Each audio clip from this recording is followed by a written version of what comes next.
All right, so in this video, guys, we're gonna be doing another Beltec 2.4 drop kit on my boy Armando's 2006 GMC Sierra.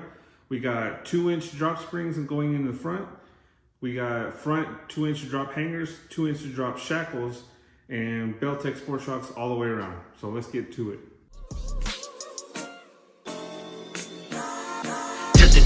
Scraping up the lip like I was skating. Your bra told me took him over, so I got her waiting. She used to be a big until she saw my million. When she opened up the front door, like I was trick-or-treating. She wanna come and do a dance all up in my lap. Don't need to do the dick, we're getting feeling hot. I treasure on the low, put on my loops. I gotta get it, gotta go. My team and I trying to collect this dough now.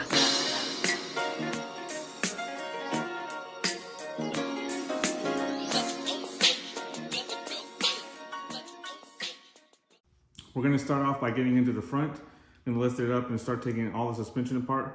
On the front suspension, you always wanna be careful when you wanna change either the spindle or replace your spring, because you have a tendency to have those ball joints lock up. And if they're seized up pretty good, you're not gonna get them off and they're gonna break the bolts, and you're gonna have to either get new ball joints or you're gonna have to get a whole new control arm, which is, in my opinion, a better option because there's not much of a price difference and you just get a whole complete control arm.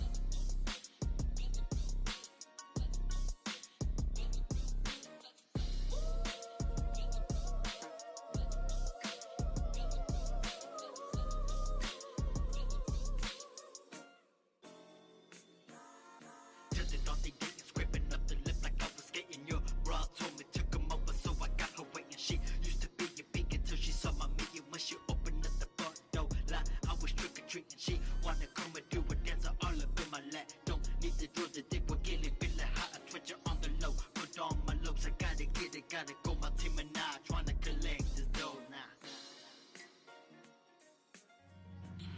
All right, so now that we got the wheel off, this one is going to be pretty easy. All we're doing is changing the spring and the shock. So, but in order to do that, we have to loosen up the ball joint, take off the brake caliper, take off the rotor, disconnect the, well, I don't know, we might not have to do that.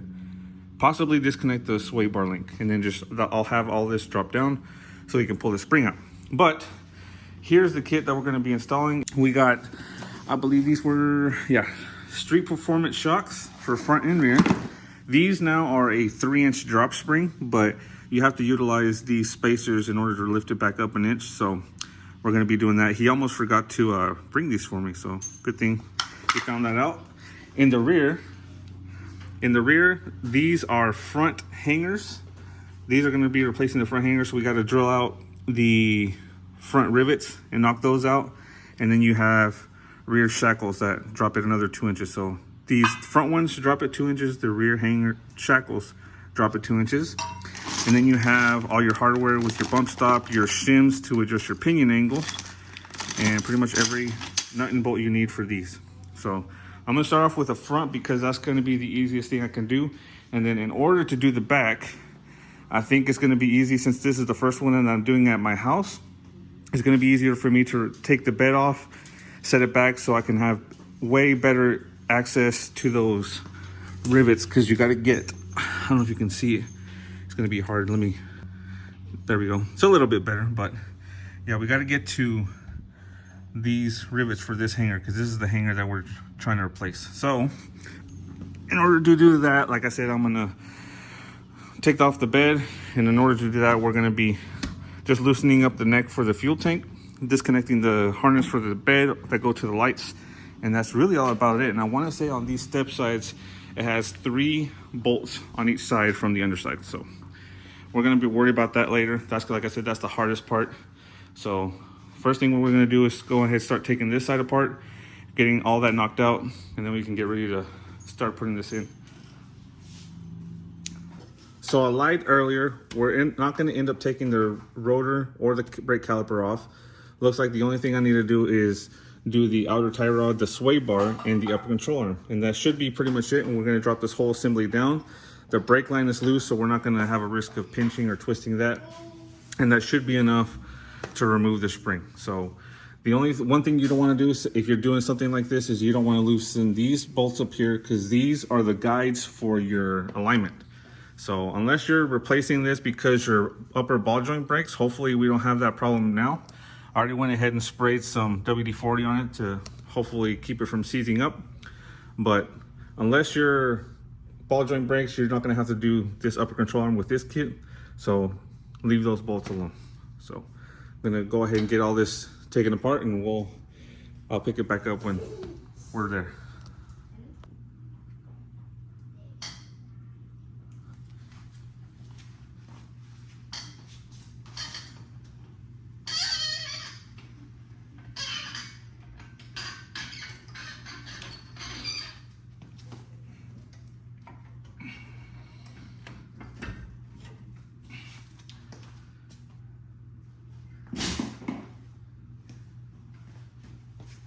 All right, so as you saw, once you get all that stuff disconnected, all you gotta do is drop that lower control arm at assembly down with the spindle and the rotor and all that connected, and then you can just pull the spring out. Putting it back in is just a little bit more challenge, just because that whole assembly on the end is so heavy, trying to pick it up and get the jack up under to jack everything back up. That's the only challenging part, but being that it's a smaller spring, it's not gonna be that difficult to compress it back into place.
All right, so we're all pretty much done here on this side. So tighten down the shock over there. Got everything tightened down. So all we got to do now is just repeat the same step on the other side, but you already seen one side. You don't need to see another one. So we're going to move on to the back side after I finish doing the passenger side. So, all right, so I figured it'd be a little bit easier to work on the back if I just turned it around, because I need to take the bed off and set it off to the side to have better access, like I said, for those rivets. And then just now from me driving it around to turn around, what I realized is it is sitting on the bump stops.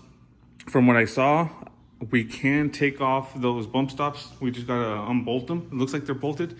If not, I got a trusty little Sawzall over there that we can put on it.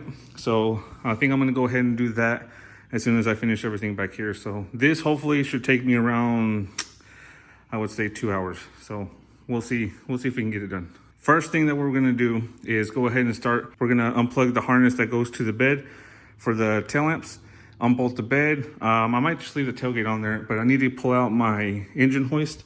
We're gonna pull up the engine hoist to the center of the truck, put the straps on those little tie downs, and then pretty much pick the bed up and bring it and set it back here. And that would definitely make this job a whole lot easier. So I'm gonna unbolt the bed first, and then I'll turn the camera back on when we set it up on the cherry picker. So this is the only way that I can do it with just being by myself, and taking the bed off works like a charm every time. So now, as you see, we got way better access to everything around here. So we're doing the shocks, doing the rear shackles, and then the front hangers. And this is the one that's going to be just a little bit more of a challenge, just because of the fuel tank. But now hopefully with like the access that I have up here, hopefully I can get back there and do the so I can hold the nuts for the suspension, for the brackets. If not, I'm gonna have to just unbolt the fuel tank, just drop it down and move it just a little bit over to the side, just to get access to where I can put those bolts in. So I guess I'm gonna get started with lifting it up, and I gotta unbolt the leaf springs so I can get the hangers out of the way. So I think that's when I'm starting now.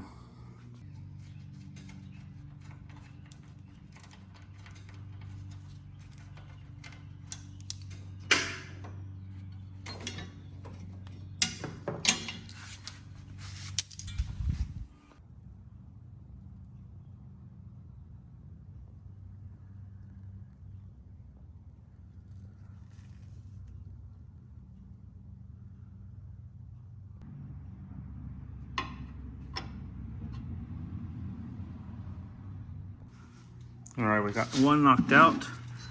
And see how after punching out the rivets, this is how the backside comes out. This one was a little bit of difficult to get to. That's why I had to cut some sections of it out, but we got it out. So got one side.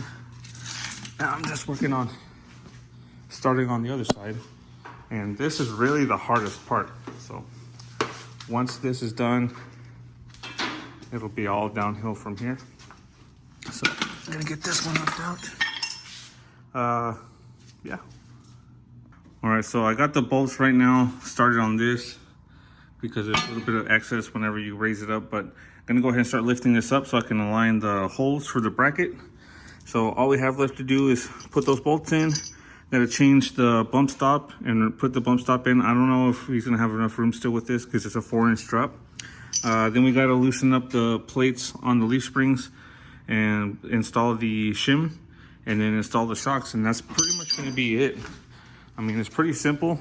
As long as if you can take the bed off, that will make your job a whole lot easier, because like I said, the hardest part is just grinding these rivets out. So gonna get started on that. Oh, and then I didn't realize, he didn't tell me that he already had drop shackles, but I don't know if he ordered these separate or if these came with the kit. But I'm gonna get with him, message him, see if he wants me to go ahead and swap those out since they'll be new bushings, or if he wants to try to return them and just keep the old ones. So yeah, that's pretty much going to be it. Getting pretty close to be finishing up here, and he might be picking it up later today. So let's go ahead and start putting these bolts in.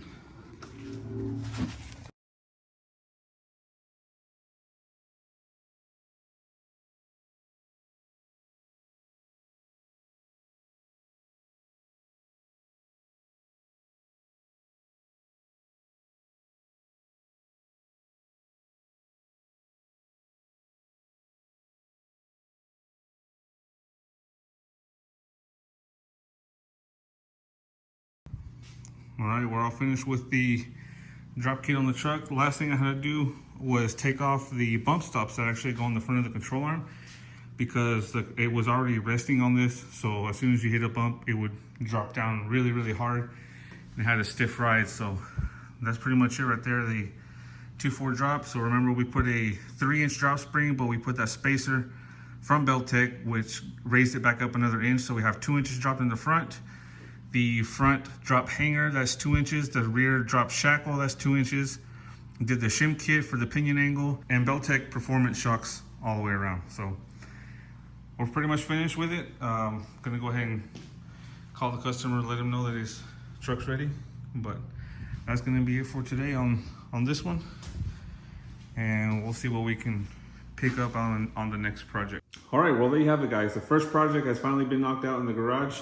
Now, this is the first of many customers that's going to be coming in to have some work done by me. Now, in the next video, we're going to be working on a 1986 C10. We're going to be doing an underbed notch, a crossbar with upper and lower shock tabs, and then doing new shocks front and rear.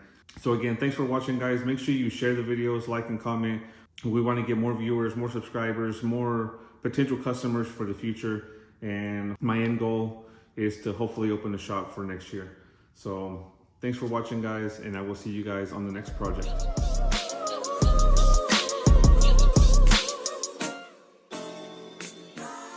Now, let me tell you that we going down in history. Promise when you see my face, you never both get to me. Pimping all around the road, I love it when she rub her fingers through my curls. I last to Tupac, I get around, so cover your baby mama, but I'll take her back to my time. Real boss in this picture when you see I don't mess around. Come and lay in my sheets as a razor pie. It will always be what you need when you with me.